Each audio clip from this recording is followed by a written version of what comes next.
how was your first episode? Were you so nervous when you first got on there? I look back because I remember it. I remember my first episode. There's one thing that I can do. I can hold it together. I can switch it on and I can hold it together. Now, Laura, before we dive into all of the rest of the chat, I learned a fun fact about you. When you said to me, do you want to know what we're talking about? Do you want to rehearse? I'm like, let's just have a chat. Get a kettle on, love. Come on. Kettle? We're in a pub. Right, so we're back, and this one is a very special one. Now, we became besties at an event called the Installer Show. I'm talking to TV royalty today. Laura Hamilton, hello. Hello. Can I just say, you wouldn't believe the amount of slack I've had from tradespeople that work for me since that interview going, what about scaffolders? Oh, really? What about, yeah. I'm like, well, I am sorry you didn't get a special mention. Laura, we got chatting obviously at the installer event. It was a great day. We all had some fun. The Instagram comments on that post that radio station put out were wild. Oh, were they? Yeah. I haven't seen them. Not in a bad sense. Oh, no. They were praising you for all of your choices. Oh. Every single one Good. of them. So there I was saying that, I was getting it from some tradespeople that hadn't got a special mention. But, okay, well, that's great. Yeah, that's they great absolutely loved you. Good. Yeah. Oh. Now, Laura, before we dive into all of the rest of the chat, I learned a fun fact about you. You're a pilot in training.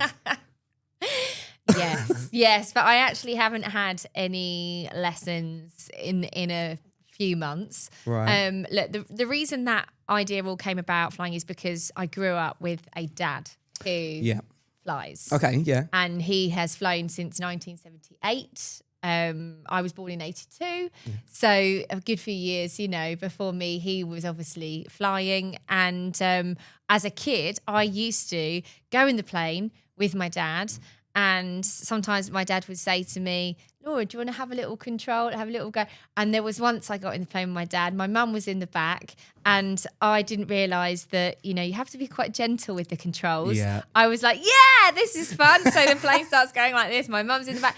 And so after that, I wasn't allowed in the plane again. But it was just one of those things that I always thought one day I would love. I think it's all a bit of like my dad's legacy as well, like something that he's done. My brother's not interested in a scientist. So I would love to qualify and do it. And I started learning just before COVID, had a few lessons, then COVID happened. And it's very difficult to learn to fly in this country. Yeah. With the weather being so... Up and down. I mean, it is, at the time of recording this, it is freezing, isn't it? I've got my scarf on. Yeah, honestly, this is my big new woolly jumper. I'm like, I need that. Yeah, where's the sunshine? Get me away to a place in the sun. Honestly, well, we are going to be coming on to that later, but I am absolutely buzzing. But I'm going to dive in straight to our first feature. And it's called Wiki. Fact check is real. Okay. So, through my... I thought you say, jungle is massive. Yeah. Well, this is the theme that I put over. Right, okay.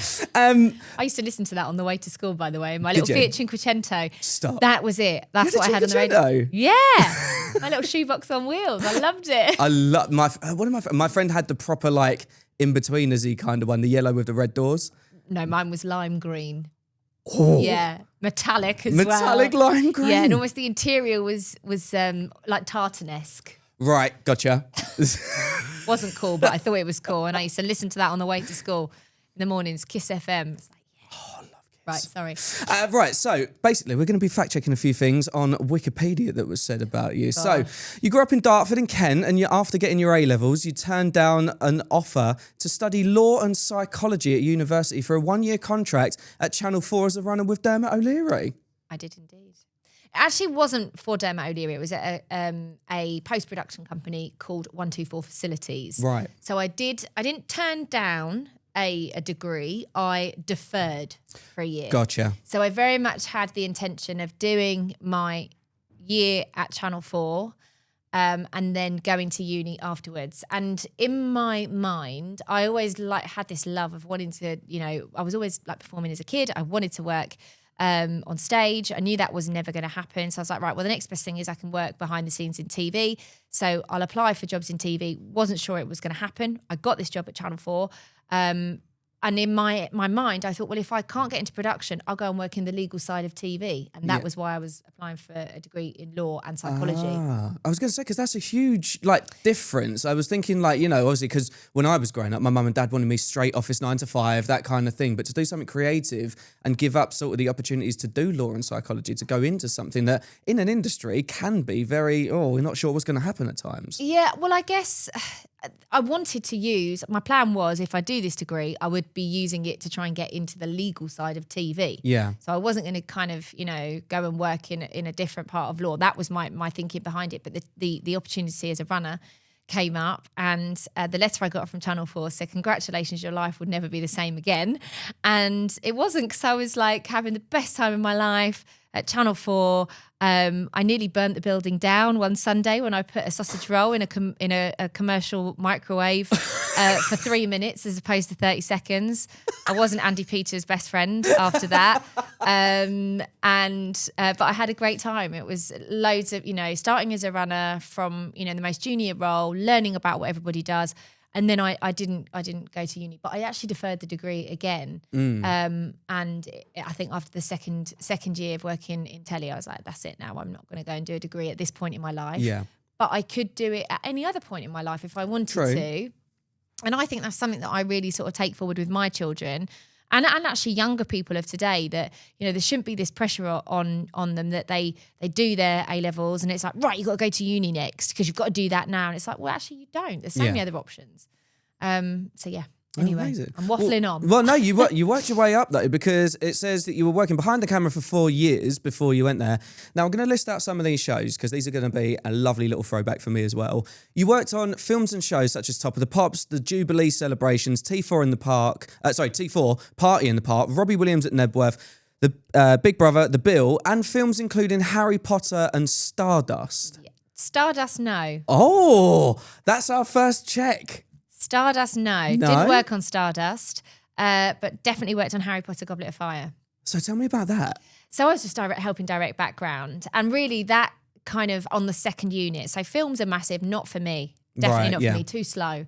Dramas, so it was Family Affairs and The Bill, they were on the same site, and I used to direct the background on that. So I was a third AD, sort of a second AD/third AD, because I was doing the scheduling of the background, the booking, and then actually directing the background. And a lot of my friends that I made on that then went on to work in film. And when you're freelance, they would call and say, look, we need a third for this week. Can you come and do some thirding on the second unit of Harry Potter Goblet of Fire? And honestly, I went to work on it and I felt like a fraud. I was like, well, I'm working, but I'm actually spending more time in the on-site catering than I am actually directing any back. Because on film, they rehearse it. And then they would shoot literally half a page in a day. And I was like, oh my God, this is way too slow for me. Whereas when you're doing drama or like when I was working on the soaps, like Family Affairs, for example, you'd be filming quite a few pages of scenes in the day because they have to get through it because it's such fast pace, the turnaround and, when the episodes have got to go out. So I preferred that, but actually I ultimately loved live TV. Yeah. Okay. And that's, where I was assistant floor managing on the Top of the Pops. I also did the games. Wow, yeah. Which was a great show on Channel 4. And so then I kind of established for myself that it was TV, live TV, or filmed as live, that I was where I wanted to be. Did you enjoy being behind the camera? I loved it. Yeah? Absolutely loved it. Made some great friends, lots of whom I'm still in contact with now. One of my bestest friends, we were both assistant floor managers on a show called The Club, which was in a nightclub near the Barbican, which had Richard Blackwood, Samantha Fox, and Dean Gaffney, presented by Donna Eyre and Matt Brown. And I met one of my best friends of today, who's actually the godmother of Rocco on that show. So we were both assistant floor managers. She's gone on to be a makeup artist now, works on loads of amazing things. And I went into presenting. So I think I always wanted to be a presenter, but I didn't know how I was going to pivot into that.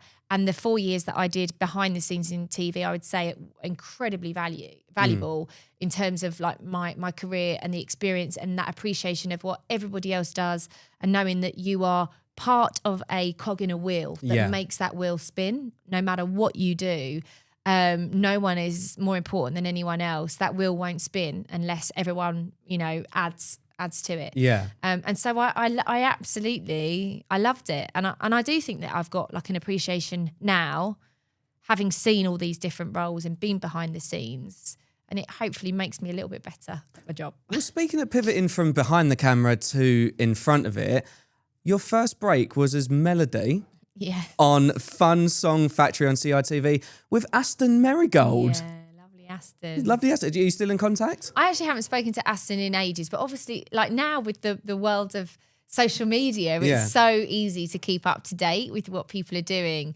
So interestingly, I'm more sort of in contact with JB. Oh, do you know, I bumped into him on the train the other day. Did you? Yeah. Oh, lovely. I mean, they're all lovely, those boys. But yeah, Aston, I've known since he was 16 years old. Wow. And that was how old he was when he joined the Fun Song Factory, when we all got together. But JB, his wife Chloe, is, we've got school connections. Oh, okay, fair enough. 2006 comes along. You become the face of TV channel Nickelodeon. How fun was that? Oh God, Nickelodeon was an amazing time. Live, doing lots of live stuff, flying across the UK. So we used to travel across the UK. We would travel over the UK and do live broadcasts, literally playing games on the beaches, like getting covered in slime. And that was great fun. And then we'd go to LA. It's the sound of the police. They're coming to get me. We go to LA. I went to LA with them. And one of the highlights of my career with Nickelodeon was asking celebrities like Ice Cube and Queen Latifah to burp in a jar on the orange carpet so we could give it away as prizes to competition winners. But I was one of the presenters, part of the Kids' Choice Awards with Danny Minogue at London's XL. So she sort of hosted the main show, and then there were 3 presenters at the time on Nickelodeon, and I was one of them, and then 2 boys were part of the team as well. And we were on stage with Danny Minogue. That was pretty epic. Because didn't you do, I've got it here, that it says Nickelodeon's UK Kids' Choice Awards. You did with McFly in 2007 as well. McFly were there as well. Yeah. Do you know what, Dan? It's so mad, like you bringing up like Wikipedia and saying all these things, because it's not that I've forgotten, but that's a long time ago, like 2006. I think, like if you said to me, oh, you did the Kids' Choice Awards and you were, what year was that? I genuinely, like, I wouldn't know. Right. I don't know if that's a sign of getting old or just like, sometimes I forget what I've done in my career, and I never take it for granted. I absolutely don't take it for granted. But it has been incredibly varied, and I did start behind the scenes, and I just feel like I've gradually worked myself up the ranks. And even now, in today's ever-changing world, like we have to pivot as presenters to now sort of like social media influencers, and none of this existed when I started as a runner. Social media wasn't a thing. Like Instagram wasn't even around when I was on Dancing on Ice. Facebook was around when I was on Dancing on Ice, and I remember at the time, my Dancing on Ice partner Colin and we were like, we're so not known. We are not known at all to the general public. I was a kids' TV presenter on Nickelodeon with a little show on Nick Jr. At 7 o'clock in the morning. Nobody knew who the hell I was. And I said to Colin, my Dancing on Ice partner, I'm so sorry that you're with me because nobody knows who I am, but let's just have a great time. We became amazing friends. We're still friends. And so we were like, well, we've got to do something to grow like a bit of a following and get the audience behind us. So we said, let's do some Facebook Lives. Yeah. Let's try and build some stuff on Facebook. And at that time, the production team were like, you can't do that. You're not allowed to do that. That's breaking the rules. And we were like, well, why? We're just trying to be thinking a bit about outside the box. Yeah. And now all of these shows obviously want you to use social media. So it's funny. We were ahead of our time back then. Well, when you came second, right? Yeah, we came second. How was the whole Dancing on Ice experience? Because such a long time ago. Well, yeah, but I mean, in terms of like when I was watching bits and bobs of it previously, it looked like the most fun. But then when I get on an ice rink, I'm like, nah, I'm all right. I can't do that. Where's the penguin? And there's always this expectation that I'm going to be great, but I'm like, you do realise it was a long time ago since I did dancing lights. I can't do any of that stuff now. It was, again, such a whirlwind. And I imagine very much like the people that are on Strictly right now, because obviously Dancing on Ice is no longer, which is really sad. But that's because Chris and Jane, are so heavily involved in choreographing stuff, and I think they just need a bit of a break. Yeah. But it almost happens so quickly, and you're in this little bubble, and you're training, and then you do the live show, and then it's like standing in that line and waiting to hear whether you've got through, and then it's like right through, and then it's the next thing, and it just goes so quickly. The time just goes.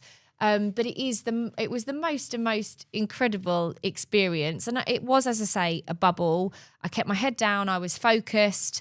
I made an amazing friend in Colin. He's a commercial pilot now. Wow. He flies for Air Canada now. Wow. So completely different career. He'd always flown as well. So Right. he had a private pilot's license. So again, this is why we were such a great pairing, because we had so many things that were in common. We loved property.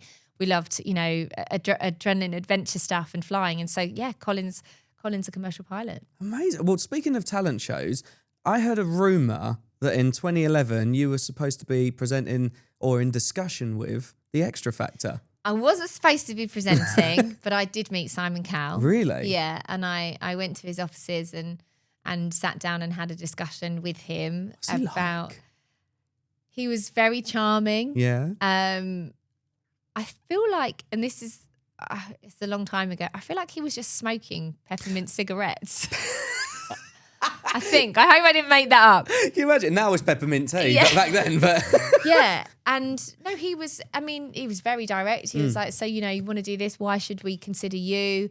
And it was Simon Cowell. I was a bit scared. yeah, I was a would bit be as well. scared. I was just riding that wave. But, obviously there were bigger names out there. And I never ever thought that I would get it. But it was lovely that my name was in the mix for these opportunities, and that I was sort of being considered and seen. Maybe not considered, maybe they were just entertaining me by meeting me. Well, you obviously then have hosted Fort Boyard and you've done some bits for This Morning, but the one that genuinely got me, and again, I want to fact check this, you did the jump a few weeks after you gave birth. Yeah. What? I did. So I wasn't supposed to. So the jump, there was this skiing show on Channel 4.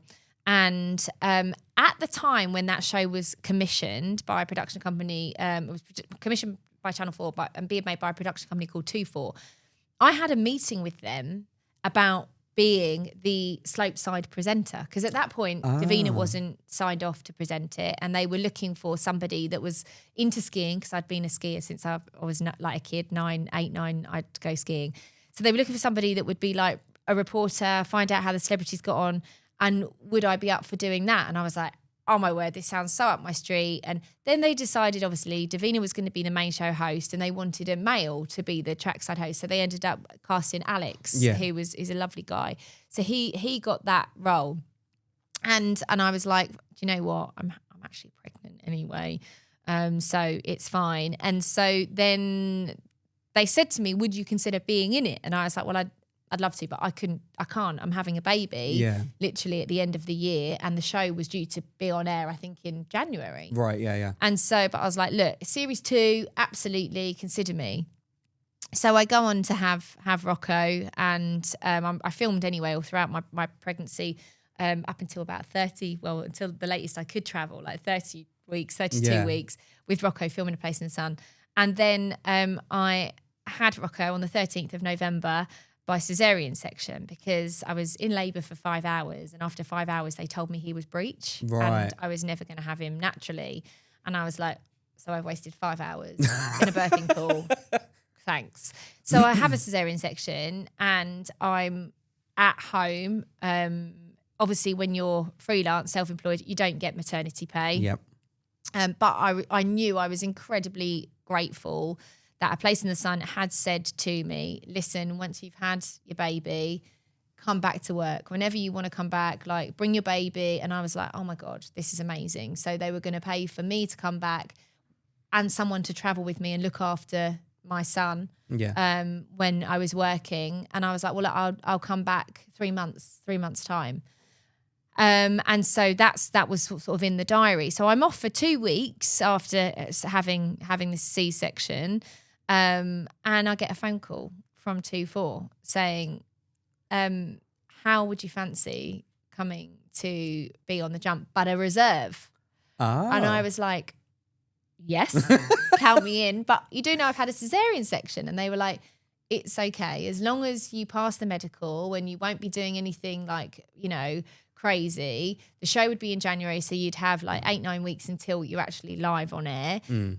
But like, how would you feel about it? Now, my children's dad was an insurance broker, and he said to me, there's no way in hell you're going to get insured. And I was like, watch me. And so it was a bit like, when I've made my mind up about something, I'm like, I'm headstrong.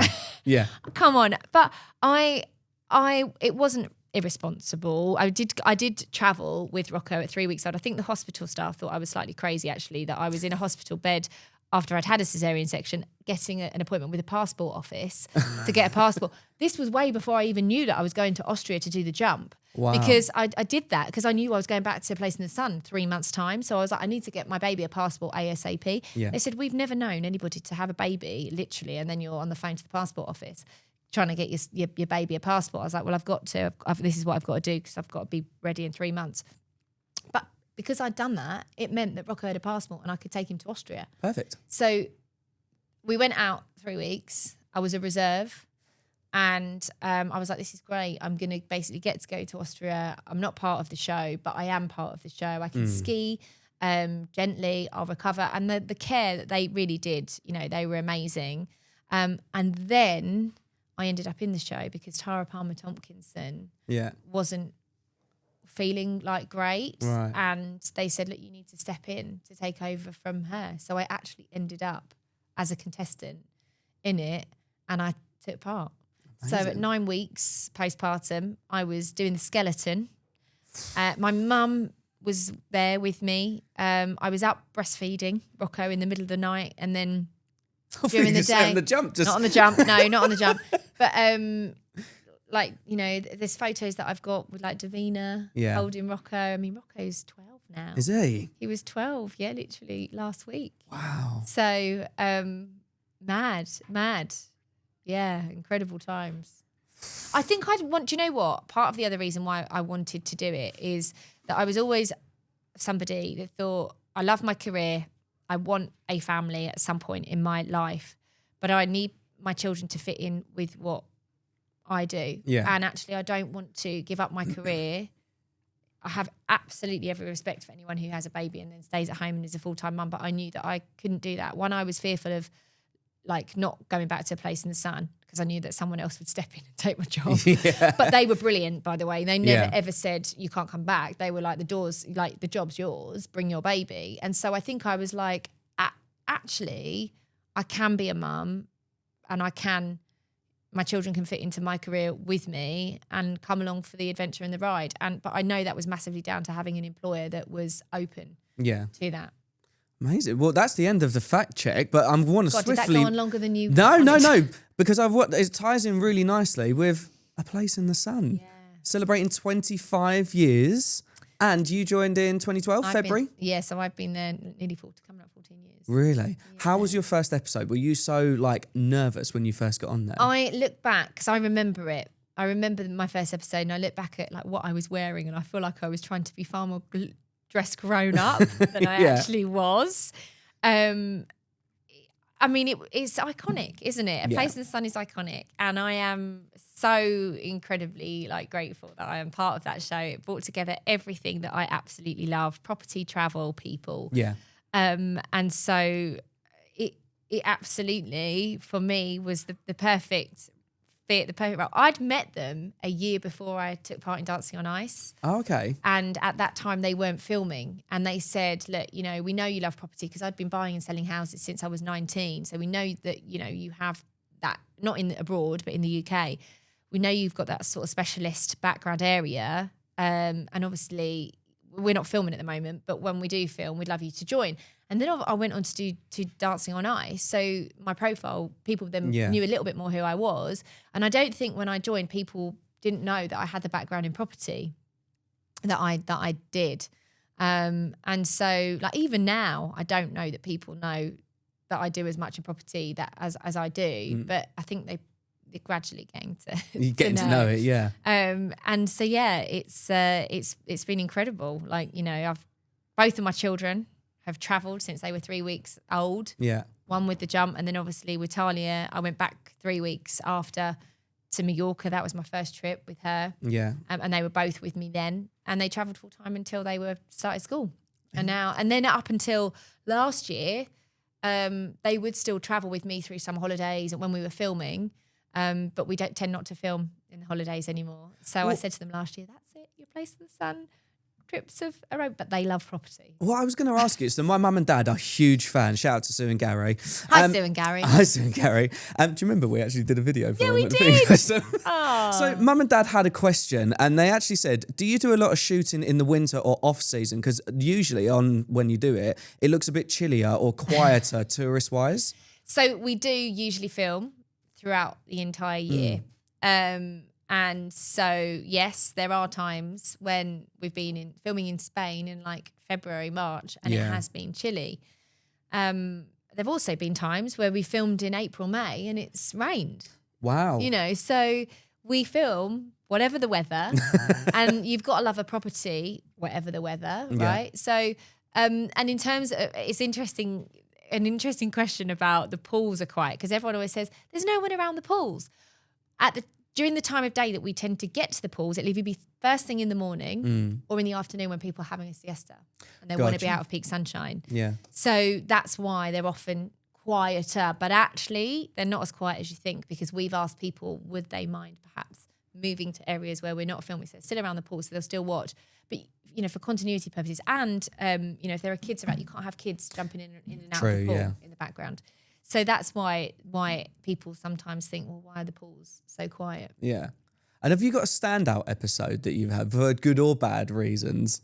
Oh, there are too many episodes where they stand out in my mind. One where it's blown my mind that people have got something for as low a price. Really? That they have. There's been an episode in Italy that is always a standout episode for me, where we were filming in Italy in September, and we had literally every type of weather over the course of, because we have to wear the same outfit for the whole week. I was going to say, yeah. For continuity purposes. I say the same outfit, everyone gets asked to bring 2 of everything. Right. So apart from when we did COVID, like when you had to socially distance. Yeah. I always joke that it's like in COVID, if people have worn the same outfit for a week and you socially distance, it's quite a good thing. But people tend to have 2 outfits over the course of the week. And so this episode in Italy, around Abruzzo, absolutely like beautiful part of Italy, the countryside, the property, great value for money. But it snowed, it was sunny, and we had torrential rain. And it was like, oh my word, how is this possible? Like in the whole, so you start the week wearing a lovely sunny summer dress, and then you're Baltic because it's snowing, but you can't change your clothes, and then it's pouring with rain, and you're like getting soaked, but you can't change your clothes. And so this lady said, I really want to have a house in a really remote situation, still sort of accessible to a town, but I really want it off the beaten track. So we were like, absolutely. We always show them a variety of properties. Absolutely fine. Took her to this house. We rock up to the house, blue skies, sunshine, beautiful. As we're about to go in, and I'm wearing ridiculous heels, because that's also what I'm known for on a place in some, because I'm only 5'2", 5'3" sometimes. And I always wear heels, and I get a bit of stick for it sometimes. But I've got my heels on, I've got my summer dress on, it's blue sky, sunshine. We're walking up to the house, it starts to rain. So we're like, quick, we've got to get inside. We get inside. So this was during COVID times. Yeah. So actually 7 vehicles, because to keep everybody sort of safe and distance. Yeah. So I'm in one vehicle. My house hunters are in another vehicle with the assistant director. The director's in another vehicle. You've got estate agents in vehicle. You've got the camera crew, web, all in these 7 vehicles. So we've all pulled up. This house is up on this hill. There's this like mud track up. The vehicles are sort of like parked off either side. We go in. The heavens open. Like ridiculous, like crazy, like ridiculous. We wrap up, it's fine. We're like, right, we're going to have to do the wrap up inside because we can't do the closing chat to see what your thoughts are outside. So I said, this is where my runner kind of like background thing that comes in. I'm like, right, guys, well, I'm done. You've got to do some stuff here. Give me the lunch orders and I can go ahead to the restaurant and I'll like put the order in because we were sort of running a little bit behind for time at this point. So they give me orders. They're like, right, we're going to the restaurant. It's 10 minutes down the road, 15 minutes in the car down the road. So I get in the car, I start driving and the car starts sliding. Because the road is mud. The car slides down and I end up in a ditch. Like there's like this cornfield. And I'm like, oh my word. So I have to phone up Bouty, who was the AP at the time. And I'm like, he's up in the house. I'm like, Bouty, I'm stuck. And he's like, what do you mean? I'm like, well, I went down the road and I ended up sliding in. So the car's like every single other vehicle, exactly as that. We all went off in different directions. We had to get tractors to pull us out. The lady was distraught. She was like, oh my God, this is all my fault. We called it Mudgate. It was like, and it was funny. It wasn't funny, but it was funny. I kept updating it on my social media. Yeah. And the press picked it up. They were like, Mudgate, Laura Hamilton gets stranded. And so I don't know actually how it came across because I didn't watch the episode, but that most definitely sticks out. And were it you just all like, right? We were all fine. Oh, good. Absolutely all fine.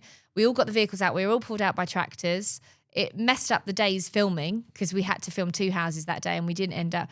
But it was you can't control the weather. Yeah, that's true.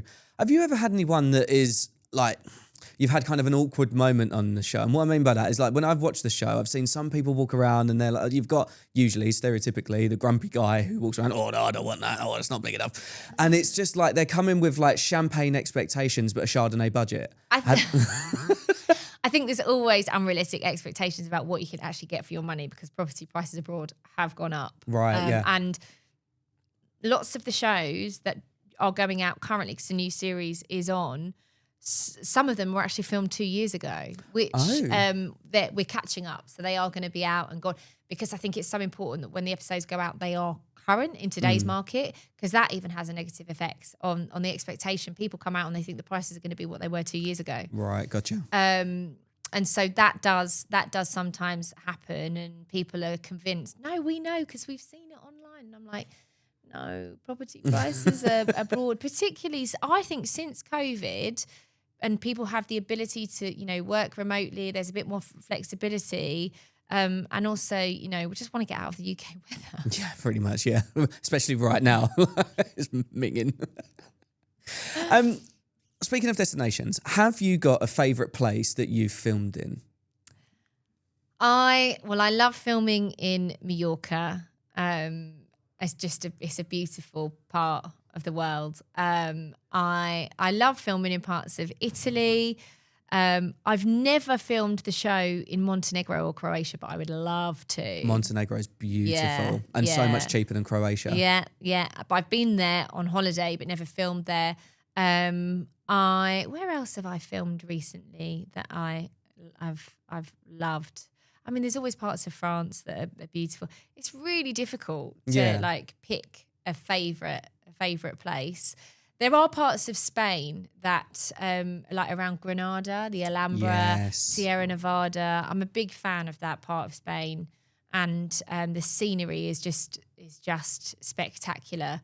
The city of Granada is beautiful, and you can be in the mountains skiing in the morning and then on the beach in the afternoon. Yeah. And I talk about it far too much because I always think I should keep it a little secret.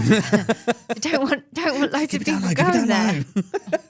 Have you ever had anywhere that you would say has been like a big surprise for you, like a shocking place? You've kind of gone there and gone, actually, this is gorgeous. I think Granada. Yeah. I think I never, when you say Spain, people think, oh, it's always like the Costa del Sol and, the beaches. But people are always surprised. And I was surprised and I was like, wow, like the Sierra Nevada mountains is such like a great, don't get me wrong, it's not like a picturesque, beautiful ski resort like France is, like some of the resorts in France, but it's great, like up there. The scenery around Granada, as I said, is spectacular. So that definitely surprised me. And what would you say would be the funniest moment on or off camera that you've had? I had a bit of a funny / scary moment it was Halloween. Right. And I was in a house in France, and my sound man and I, Sandy, we rocked up and we were like, this place is, something's not right. Something's not right. This is like weird. It's haunted. Both of us were like freaked out. It was completely empty, bar the white goods in the kitchen. Right. And I kid you not, the washing machine started going on its own. We were like, let's get out of here. We were like, this place is haunted. Yeah, the washing machine started. Fuck that. Oh, are we allowed to swear? Oh, yeah, you can swear. Yeah. Oh, I should have said that at the beginning. I'm from Essex originally, love it's in my dictionary. The washing machine that. started. No. And I was like, no, I don't like this. I just wanted to be in and out of there as quickly as possible. Yeah. We've been locked out of houses as well, but that was just through a fault of like we left the keys inside the house and the door shut in the wind. That was in America, and all the kit got stuck inside. The house hunters' bags were stuck inside. We couldn't get hold of anyone because the phones were inside, and that we had to completely stop filming and start the next day. Really? So how did you get and you in? think, great, we've got the afternoon off, but you don't. It's not, because it's like then has a knock-on effect to the rest of the schedule for the rest of the week. Of course, yeah. So, you don't ever want that to happen. You want things really to run as per schedule. Yeah. Well, speaking of things running to schedule, obviously there's been a few This delays. podcast, isn't it? Because I chat. No, I love it though. Like, because the thing is, like, there's certain ones that I've done and it's just like, yeah, right, next question. I'm like, no, I love chatting to you. Well, when you said to me, do you want to know what we're talking about? Do you want to rehearse? I'm like, let's have just a chat. Get a kettle on, love. Come on. Kettle? We're in a pub. Yeah, that's true. Go for something stronger in a bit, yeah. So, Laura, I wanted to ask you questions about properties, right? So you have renovated, and I've got here 19 properties across the world. But I wanted to ask you a question. How's Spain coming along? Right, Mallorca. I've actually read some really weird things. Apparently, I live in Spain with my kids. Okay, wonderful. Congratulations. I've been renovating a house since 2024, and I live there permanently. I don't live there permanently. It's just mad, isn't it? Yeah. How somebody just prints a story and it's totally not correct information. But so I bought a property back in June 2024. It was a renovation project. It's not a big house. It's a house in a town, but it was a big project. And it wasn't just a makeover of a kitchen, a bathroom, or knocking down, a couple of walls. It was, I wanted a garden. So I demolished the back part of the house. In doing that, we discovered that next door neighbours had no foundations. It's my responsibility to underpin their house.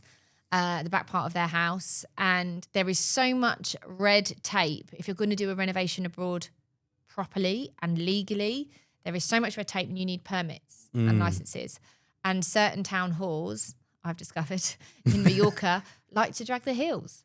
For something that's supposed to be an emergency, underpinning your next door neighbour's house, it's taken 3 months so far, and they haven't even issued a permit.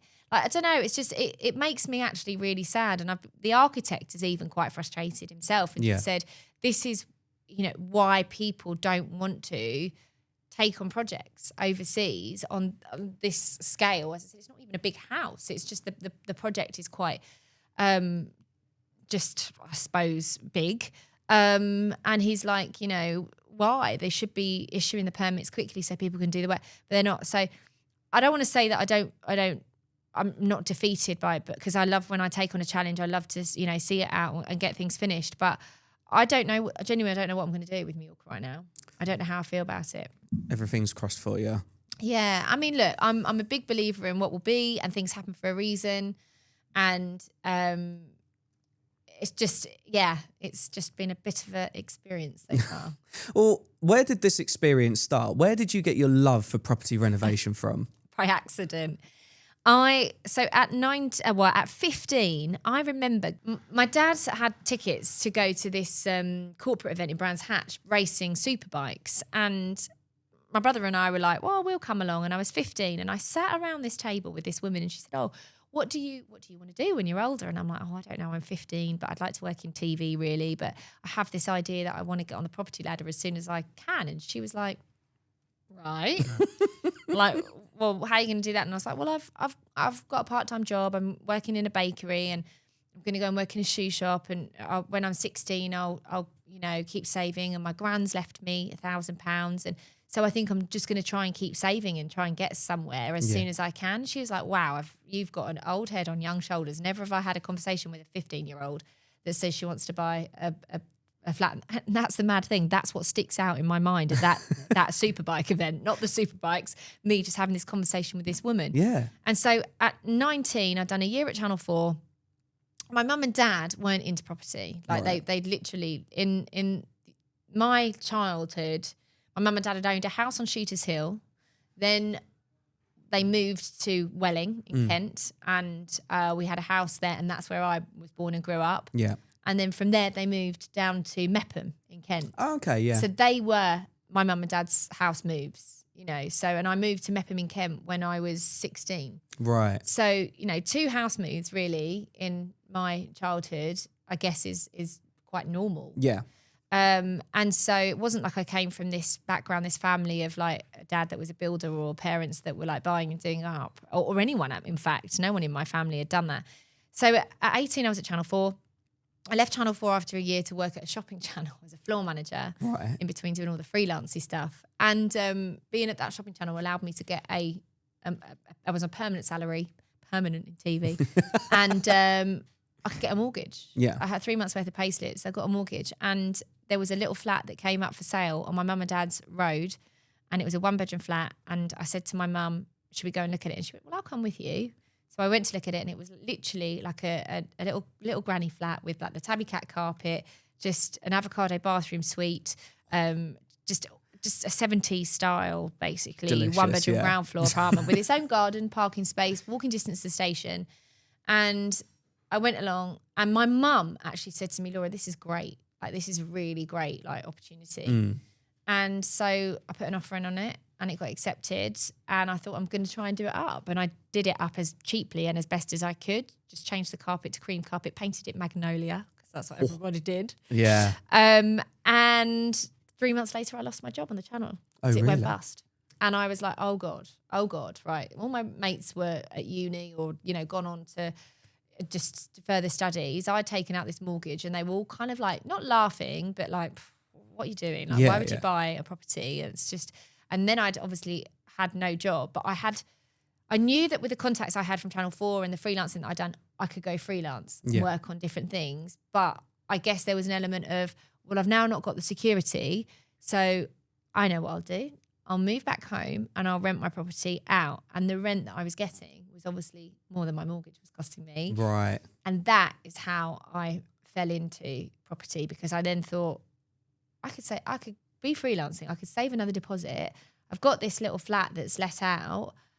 Being at home's not that bad. Like, I'm only, 19. I can live there. Most people stay at home with their parents until their late 20s, early 30s. Yeah, yeah. So that's what I did, and that's how it all happened. So purely by accident, but I did most definitely, and Christ, I've learned a lot since, obviously, my magnolia walls and, the cheap white bathroom suites and stuff. Like, I was like, well, I found a love for turning a rundown, unloved property into something lovely. Yeah. And that's where it genuinely all began. Wow. My brother always said to me, don't get it. Like, why would you want to, what is the obsession with, like, what, can't you just buy somewhere and live in it and enjoy it? And I'm like, yeah, but I want to do this to try and go up the ladder. Yeah. Like, to go on to the next thing. And now he'll say to me, I get it. Yeah. I get it. But bloody hell, like, moving isn't easy. No, but you've got to be passionate about what you like as well, like. Yeah. Like, and people approach property in a very different ways. Some people would say, well, a house is a home and it's full of memories, and I wouldn't want to leave because that's where we've grown up, whatever. And I've always approached property like a business. Right. And so for me, I'm like, well, the memories that I've created in these places are still my memories. Yeah. I can take all the memories that I've created traveling with my children around the world are memories. They're our memories that stay with us. And I always say that home is, we had a conversation, literally myself and the children, a couple of days ago, and they were like, Mummy, like, we move and we do this, and they get it. They absolutely, because even since the last sort of 3-4 years, whilst I've been like a single mum, I've moved with them and again, working my way back up the ladder. And they're like, we get it. Like, we understand why you do what you do now, although it's quite hard, moving all the time. But I say to them, do you think you'll do it? Because I said, there's no, like, absolutely no pressure. And they both said, yeah, like we'd do it. But I think my son would be more inclined to probably not doing it so much. But my daughter, I think she's a bit more like, oh no, I want to do what you do. I like it. Yeah. But yeah, I think moving isn't easy, especially now with two little ones. Yeah. But yeah, they've definitely learned stuff in the way that I didn't as a kid. Yeah, exactly. Especially with the travelling around as well, which I want to move on to next because you've got your own travel podcast. Oh, well, I haven't filmed or recorded the Mile Fly Club in a couple of months, but we're trying to go into series 3 at the moment, and it's a lot of fun. So it's travel, not only travel overseas, but travel through people's lives. So a bit like what you're doing right now. So yeah, we all get to where we are because of the journey, or we're getting to where we get to because of the journey. And I think that journey and that experience, no one wants to get there right away, because if you do, you don't have any experiences or whatever. And that journey isn't always plain sailing. There are ups and downs, and it's the downs that make us stronger. And I only got a message literally the other day from a friend sort of saying, it's been a really, really rubbish year. And I was like, well, do you know what? Like, having the rubbish times will make you really appreciate the good times even better. And it's all happening for a reason. And I've very much had that approach through everything in life. When you don't get a job, or you don't get a house, or something doesn't feel like it's going your way, it's because of another reason. And that reason will become clear in the end. Ooh. So you've spoken to amazing people like Sophie Ellis-Bextor, Jenny Faulkner, Baba Tunde, but you've also spoken to the man that I genuinely, you get that question where who would you want to have around Bradley a dinner Walsh. table? I want to go for a pint with Bradley Walsh. That is the one man that I'm like, I need to have a pint with him. Bradley is one of the most lovely, kindest people I've ever worked with. So I worked with Bradley in Panto in my early 20s, and I think I adore Bradley Walsh. I think he's just such an amazing man. He had an amazing career, one of the kindest people, and I could message Brad now, and he comes back and he's like, Law, you all right, Law? Little Law, I love Place in the Sun, and Donna and I, because his wife Donna's beautiful, lovely lady as well, and Barney, his son. Yeah. I mean, I bloody know Barney since he was tiny. He came on stage in Panto, and he's an incredible talent as well, an actor, a musician. But Donna and Bradley love A Place in the Sun. And I think he's been so supportive of my career, and really lovely now that he can watch me on A Place in the Sun. I mean, when I did Panto with Bradley, I remember meeting him on the first day, and obviously it's Bradley Walsh, but I was like, not starstruck, but I was like, wow, I'm going to be working with this like legend. And I remember having pretty confident to say to him, because he was obviously trying to make everyone laugh the whole time. I was like, I guarantee you will not break me on stage. And it was his mission. He was like, I'm going to make you laugh on stage. I'm make you laugh. And now when you're doing a Panto, you do something like 78 shows. Jesus. in a run of like 6 weeks or whatever. It's full on. It'd be like 13 shows a week or whatever. Sometimes 3 shows on a Saturday. And so a lot of shows. I think actually one of them was like 84 shows. And I said to Brad, you will not make me laugh. There's one thing that I can do. I can hold it together. I can switch it on and I can hold it together, and you won't. And he didn't. He absolutely didn't, until the second to last show. And I was like, oh, you asked, you broke me. And I remember I was on stage, and it was like because he was Buttons, I was Cinderella. And I was like, it was really emotional. And we'd just done a duet together. And I was on stage like sweeping, and all I could hear was him behind me. And it was supposed to be like really upsetting. He was supposed to come and kind of like cuddle me and comfort me and stuff. And I could hear him going, beep, beep, beep, beep, beep, beep, beep, beep, beep, beep. And I was like, what the fuck is he doing? And I turned around, and he'd got a mop like out of the Cinders scene. So I was there like sweeping, and he'd got a mop, and he was pretending it was like what are those things that you scan to find treasure? Oh, like the metal detectors. Yeah. And he was going, beep, beep, beep, beep, beep, beep, like this. And I was and all the audience were laughing. And I was like, oh, he's done it. He broke me. So he broke me second to last show. So I think it was like 82 shows. And I was like, Love Brad. But on your podcast, you talk a lot about traveling around and the food that's there. So when you've been out and obviously you've been around the world, what would you say would be your favourite cuisine to have? Like, what's one of your favourite dishes? I love Thai food. Really? Yeah. Yeah, I love Thai food. I love all food, to be honest.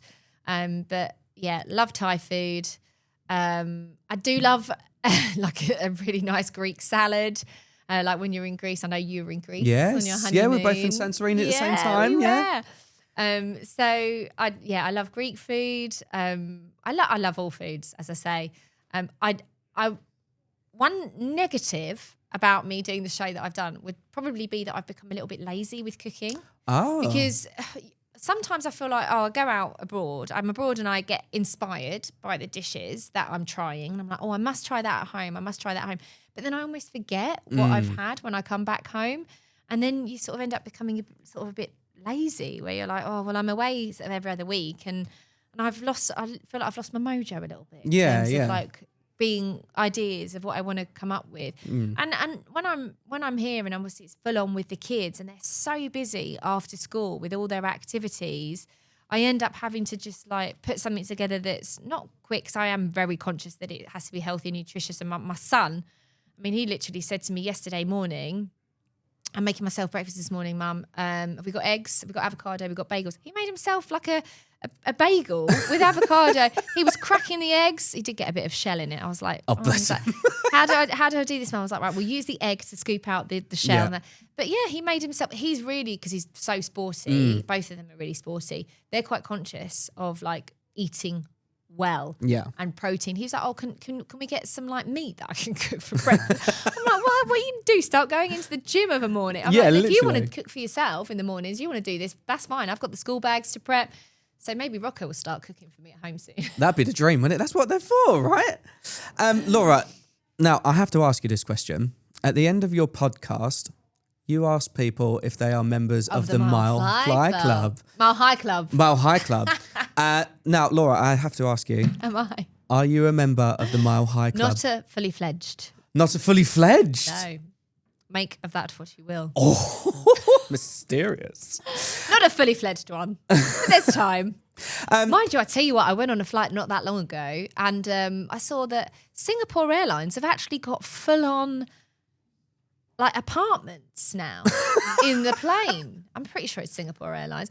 They've actually got like a bed, a proper double bed, a shower, like a little dining area. I mean, Christ knows how much it costs to fly like that. I'm pretty sure I won't be doing that in my lifetime.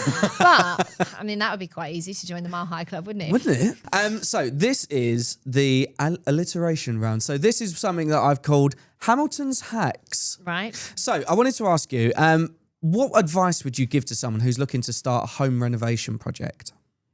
Keep a spreadsheet for your budget and always expect it to go over budget. And put together a mood. I've got a million things actually. Put together a mood board of what you would like, and then try and find the alternatives that are more cost effective. I don't like to use the word cheap. I like to use the word more cost effective alternatives. Because you can find some equally like great things that aren't the designer label, but they're very similar, but a fraction of the price. Interesting. And in terms of travel hacks, for either going abroad or in the UK, what would you say would be your best travel hacks? Well, I'd like to say that I'm not being endorsed or sponsored by these people, just FYI, but the EasyJet Plus card is by far one of the best things I've ever invested in. So the EasyJet Plus card is around £300 for an individual for the year, and it is absolutely worth every penny that you spend, because you get speedy boarding, you get fast track security. Every time, obviously, you book a flight with them, you don't have to pay for taking any of your luggage on board. So you can literally, it pays for itself. I fly that airline. I fly lots of airlines, but I fly that particular airline so much that I've actually been invited into their flight club. Oh, wow. Well. So you have to be especially invited into it. But yeah, having that card is brilliant. The other thing that I haven't done it in a while, because I don't know if it actually is still in existence, because it did change in COVID, that when you get to Gatwick Airport, I think Heathrow do it, you have a premium passport. So as soon as you land, and it was always really worthwhile for me when I did it during school holidays with children under 10. They're now both over 10. So they've now got the electronic chip in their passport so they can go through the fast scanning airport gate. But prior to that, I used to land and the queues at passport control would often take me an hour and a half, 2 hours to get through. And I've only just got off a flight that's 2 hours. I would want to get out of passport as quickly as possible.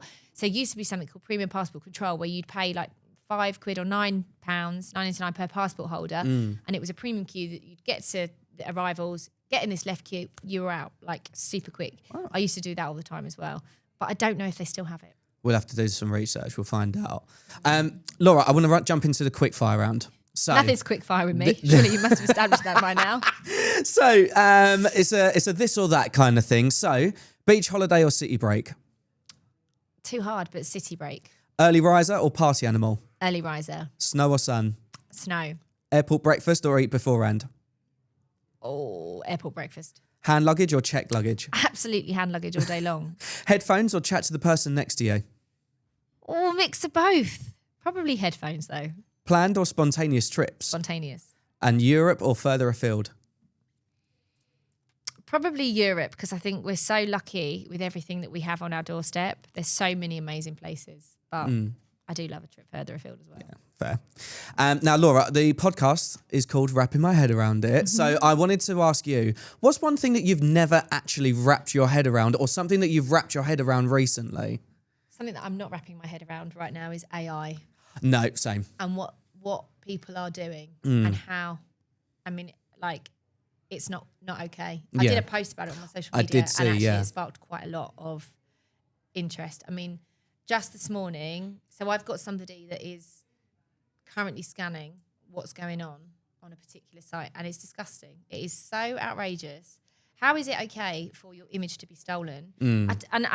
So the post that I put was like, oh, you know, it's not right that people's images are being stolen and these things are being created. And all in all, generally, I've had a real positive response. People would say, well, yeah, it's disgusting. It shouldn't be happening. It's right. Some people are like, well, you shouldn't post photos of yourself in a bikini. I'm like, people are missing the point. Yeah. It's not about me posting. I could post a photo of me sat here right now. Anyone can go into AI, put that image in and say, get Laura to take her clothes off down to her underwear. Right. They could ask, this is how sick it is, you and I to kiss. Right. And how dangerous is that? Your wife is there. Is there, yeah, producer Nick. She you know, she sees, she's not here. Say she's not here watching this, right? And there's a photo of you and I, and someone goes into it and says, right, make Laura and Dan kiss. Your wife then goes, oh, right, podcast go well today, did it with Laura? Yeah. Get up to anything? Yeah. And you've seen it on other places and other TVs. This is what people are doing. And I can't get my head around, one, how is that okay?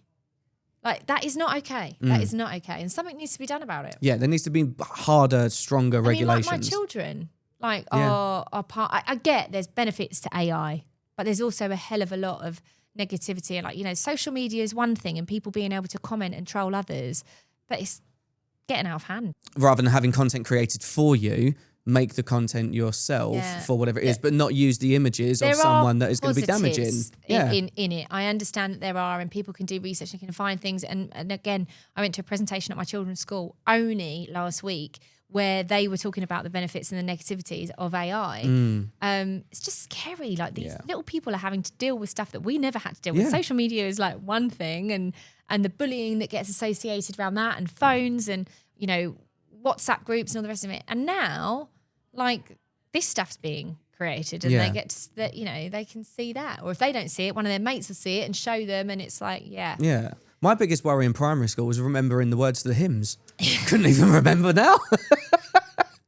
Laura, final question for you. What is it that you've got coming up in 2026? I saw that you've got your wallpaper range that came out in September. Yes, so lots more interiors, lots more properties. I'm filming lots with The Place in the Sun next year, so back in the new year.